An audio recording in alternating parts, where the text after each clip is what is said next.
Is the universe a simulation? And why science takes it seriously. What would happen if everything around you were not truly real? Your body, the earth, the stars in the sky. What if reality operates at a deeper level? This idea may seem as if it were taken straight out of science fiction, like something from the movie The Matrix.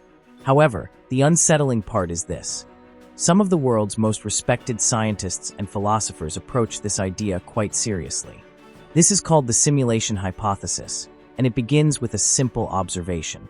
The deeper we examine reality, the less real it appears to be. Even the smallest particles do not have a definite location. They exist as probabilities, as mathematical descriptions. Reality, in fact, resembles processed data more than solid matter. Even space and time themselves appear as if they are divided into tiny pieces, much like pixels. This brings forth an unsettling question. Why does the universe display a digital appearance at its most fundamental level? Another strange clue comes from the laws of physics themselves. The constants of nature, the strength of gravity, the charge of the electron, the speed of light are extremely precise. If any one of them were to change even slightly, stars would not form. Chemistry would collapse. Life would become impossible. This situation is called fine-tuning, and it seems to carry a remarkable necessity. One explanation could be chance. Another explanation is necessity. However, the simulation hypothesis presents a third possibility. Perhaps these values were chosen for a purpose? This may have been done not by a traditional God, but by an intelligence governing the universe. The philosopher Nick Bostrom from Oxford University developed the most famous version of this argument. If there are civilizations that tend to produce realistic simulations, then it most likely means that we are inside a simulation rather than in the original reality. Even today, humans create simulations in virtual worlds and video games. As technology advances, many future civilizations may be able to simulate entire universes containing conscious beings. If even a single civilization carries out such simulations extensively, then the number of simulated minds would be far greater than real biological minds.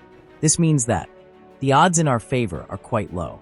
But the most intriguing part is that physics itself may already be pointing to limitations that resemble computational constraints. The universe has a maximum speed, the speed of light. There is a smallest measurable length, the Planck length. There is a maximum amount of information that a given region of space can contain. These resemble system limits to a suspicious degree and appear like rules designed to prevent overload.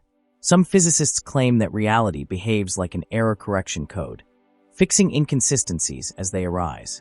If this is true, then the universe is not only physical, but also informational in nature.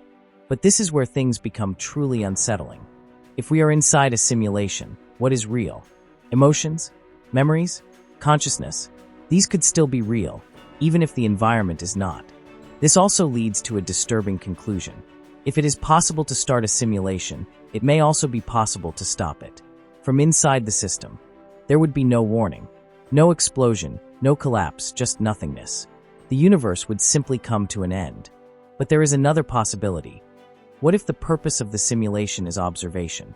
What if consciousness itself exists for experience? In that case, your awareness could become more important than the universe it inhabits. Reality may not exist to create matter. Perhaps it exists to create experience.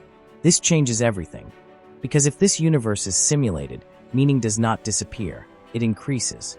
Every thought, every choice, and every moment of awareness becomes part of it. Ultimately, perhaps the question we should be asking is not, is this real? The real question is, if this is a simulation, what is it trying to learn?